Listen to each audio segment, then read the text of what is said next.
Hello everyone. In this video, I'll show you how to fix a Steam game that won't launch even though Steam says it's already running. First, close any game processes that may still be running in the background. Right-click the taskbar and open Task Manager. Scroll through the list of processes and look for your game. If you find it, right-click it and choose End Task.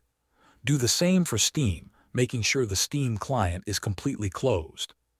After that, open Steam again and try launching the game. If the problem continues, verify the game files. In Steam, open your library, right-click the game, and select Properties. Open the Installed Files or Local Files tab, depending on your Steam version, then click Verify Integrity of Game Files.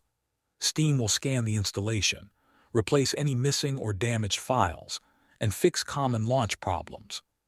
You can also try running the game with administrator permissions. Right-click the game in your Steam library, select Manage, then browse Local Files. Find the game's main file, right-click it, and choose Properties. Open the Compatibility tab, check Run this program as an administrator, then click Apply and OK. Launch the game again through Steam. Finally, clear Steam's download cache. Click Steam in the top left corner. Open Settings, then go to Downloads.